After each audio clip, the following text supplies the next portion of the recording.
Student start करने जा रहे हैं कोऑर्डिनेट ज्योमेट्री क्लास 10th के लिए।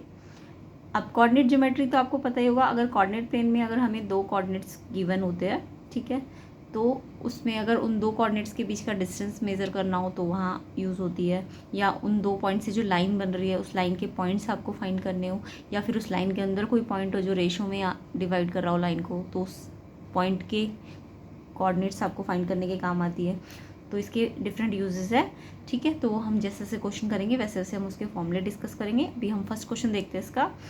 If abscissa of a point is 0 then it lies on. तो अगर किसी पॉइंट का एब्सिसा, ठीक है, 0 है। एब्सिसा मीन्स क्या होता है, जैसे कि मान लीजिए ये कोऑर्डिनेट प्लेन है हमारे पास, ठीक है, तो इसके अंदर मान लीजिए एक कोऑर्डिनेट है जिसमें x आपको गिवन है। देखिए x का मतलब यहाँ से यहाँ तक का डिस्टेंस, तो x कितना है 3, एंड मान लीजिए y आपको गिवन है 2, ठीक है।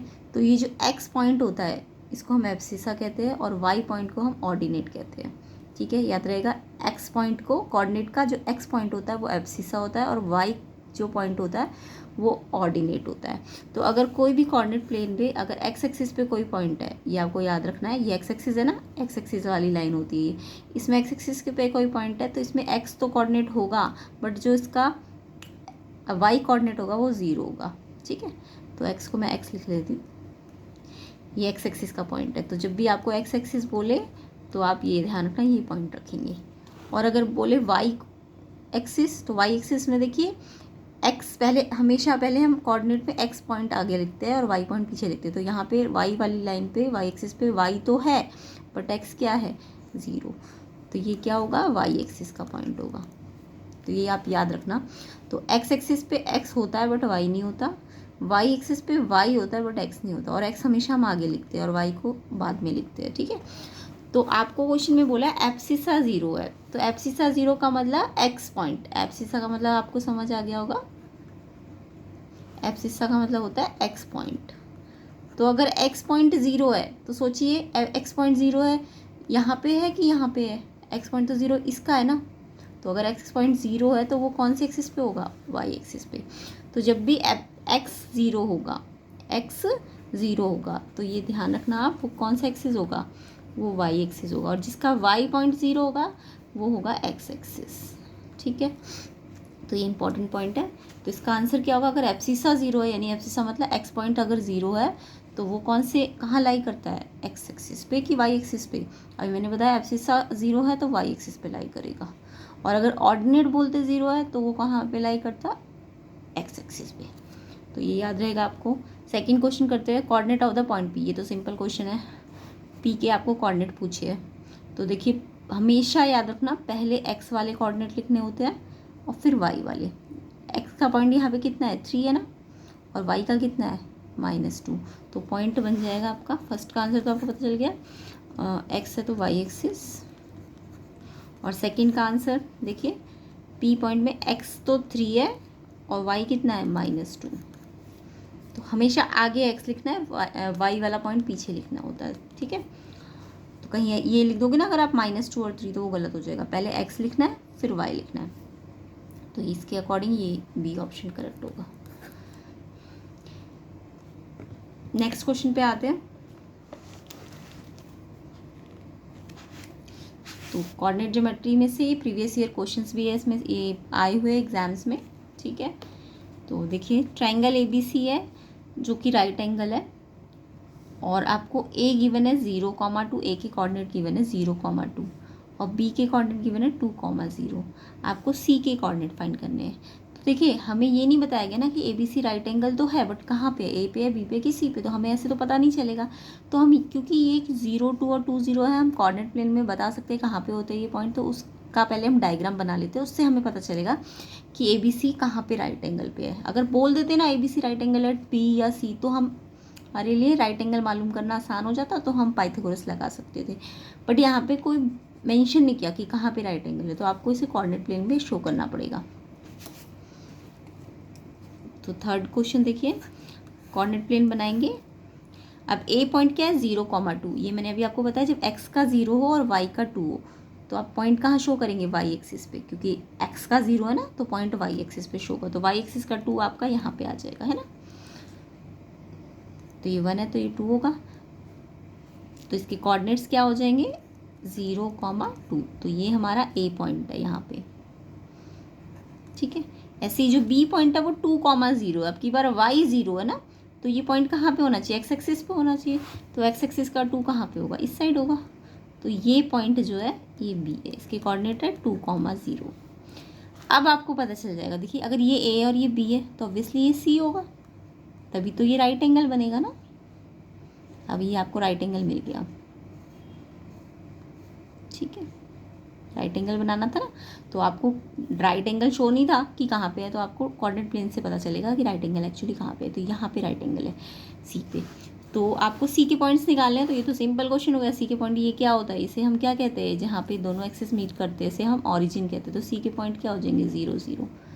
तो विदाउट पाइथागोरस से ही हम इसका आंसर निकाल सकते हैं। तो इसका आंसर होगा 0, 0। नेक्स्ट क्वेश्चन पे आते हैं। तो ये देखा आपने, थोड़ा सा ट्रिकी है। राइट एंगल की कंडीशन तो आप लगा सकते थे पाइथागोरस लगा के, बट यहाँ पे राइट एंगल ही नहीं मालूम था, तो आपको ये कोऑर्डिनेट प्लेन पे शो करना था। नेक्स्ट क्वेश्चन देखिए, the mid point of line segment A B is the point 0,4। आपको ना एक लाइन दी हुई है, उसका मिड पॉइंट के पॉइंट गिवन है और कोऑर्डिनेट बी के भी पॉइंट गिवन है, और आपको ए के कोऑर्डिनेट्स निकालने हैं। तो जब भी हमारे कोऑर्डिनेट ज्योमेट्री के क्वेश्चन लाइन से रिलेटेड होंगे या किसी से भी रिलेटेड होंगे, तो मोस्टली आप कोशिश करेंगे डायग्राम की हेल्प ली जाए या कोऑर्डिनेट प्लेन की हेल्प ली जाए, ठीक है। तो वहाँ से क्वेश्चन करना फिर हमारे लिए ईजी हो जाता है। तो देखिए सबसे पहले हमें एक लाइन सेगमेंट बना लेनी है, ए बी एक लाइन सेगमेंट बना देनी है। अब mid point of A B is 0,4। इस लाइन का मिड पॉइंट दिया, यानी जो बीच में है, इसके पॉइंट आपको गिवन है ना 0,4। मिड पॉइंट गिवन है, ध्यान रखना, mid point of A B is 0,4।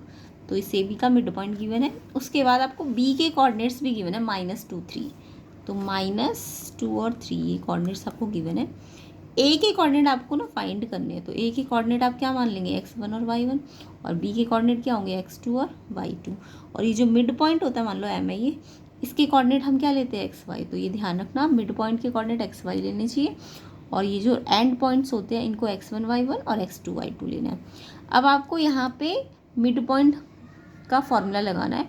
वैसे तो आप इसमें रेशो फार्मूला भी लगा सकते हैं। मिड पॉइंट होता है तो रेशो क्या होता है, 1:1। तो सेक्शन फार्मूला आपको सबको आता होगा, ठीक है। तो फिलहाल मैं इसमें सीधा मिड फार्मूला लगा रही हूँ, मिड पॉइंट फार्मूला।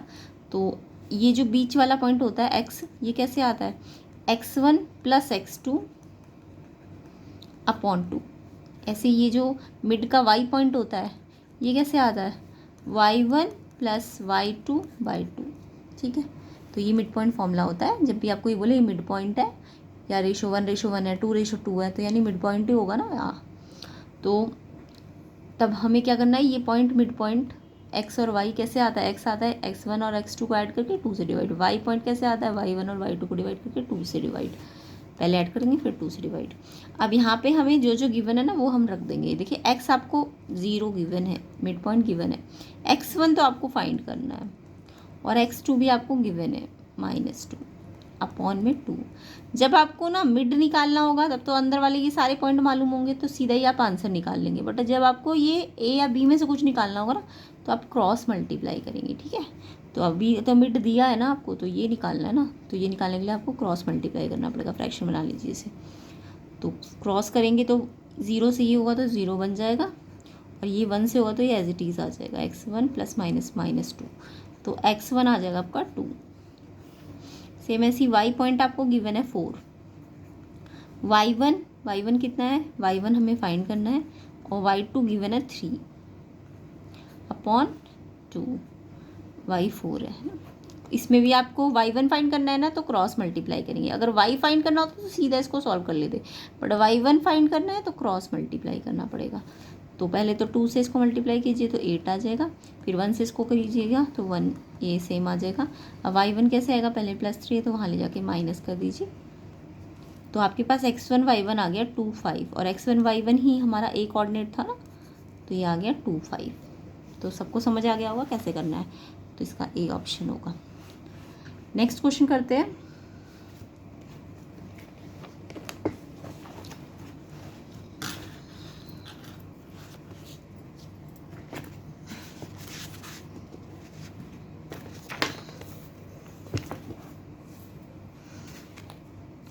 देखिए लोकेट करना है एक पॉइंट P को AB लाइन पे, कंडीशन दी है PB 1/4 है AB का, तो इसमें भी आप डायग्राम की हेल्प लेंगे।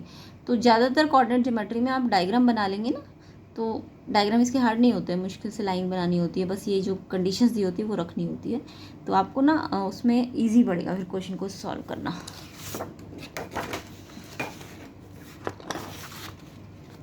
तो देखिए सबसे पहले हम एक लाइन बना लेंगे AB एक लाइन बनाई हमने। अब यहाँ पे इस लाइन पे ना हमने एक पॉइंट P लोकेट करना है। तो मान लीजिए, अब देखिए P कहाँ पे लोकेट करेंगे, जैसे मान लीजिए P यहाँ भी आ सकता है, यहाँ भी आ सकता है, यहाँ भी आ सकता है, और आपको क्या दिख रहा है नीचे 1/4, यानी कि इस लाइन को एक तरह से हम 4 पार्ट्स में डिवाइड करेंगे। तो जहाँ जितना भी नीचे होगा ना, यानी उतने इस लाइन को 4 पार्ट्स में डिवाइड करेंगे। तो 1 पार्ट, 2 पार्ट, 3 पार्ट और ये 4th पार्ट, ठीक है। तो इस लाइन के हम 3 पार्ट्स करेंगे, तो ये इक्वल पार्ट्स करने हैं आपको, 1 2 3 4, ये 1/4 है ना, तो जितना नीचे होगा उतने पार्ट करेंगे लाइन के। अब आपको ना PB, अगर मैं P यहाँ रखती हूँ तो AB का 1/4 हो जाएगा ना, यस, क्योंकि छोटा पार्ट है ना PB। तो P आपको यहाँ रखना पड़ेगा कि यहाँ रखना पड़ेगा, इस साइड रखना पड़ेगा ना, क्योंकि 1/4 है PB, इस पूरी AB का 1/4 है। तो अगर PB 1/4 है AB का, देखो AB किससे बनी है, आप लिख सकते हैं AB किससे बनी है, AP प्लस PB से, है ना। अब PB के प्लेस में आप क्या लिखेंगे, 1/4 ऑफ AB, ये बोला है आपको, PB क्या है 1/4 ऑफ AB। तो अगर PB 1/4 ऑफ AB है और AB तो AB है, तो AP कितना हो जाएगा सोचो। तो पहले तो ये AP निकालना है अगर आपको, तो ये एक B को इकट्ठा कर लीजिए। अब इसका एलसीएम लेंगे, ये 1AB है, ये 1/4 AB है, तो ये एलसीएम लेने के लिए इसको 1 लगा दीजिए। 4, यहाँ 4 नहीं है तो 4 से ऊपर नीचे मल्टीप्लाई कर दीजिए ताकि 4 आ जाए नीचे डिनोमिनेटर में। तो ये 4AB और ये 1AB, तो ये कितना AB हो जाएगा 3AB। तो AP कितना है, AB का 3/4, तो ये जो AP वाला पार्ट है ये कितना है 3/4, और ये कितना है 1/4। तो रेशो क्या बनेगा, रेशो आपका 3:1 बनेगा, ये ध्यान रखना। ये 1/4 पार्ट था पूरी AB का, ये 3/4 पार्ट है, तो रेशो क्या बनेगा 3:1। तो ये ध्यान रखना, ये आपको 1:4 नहीं लेना है, नहीं तो गलत हो जाएगा आपका।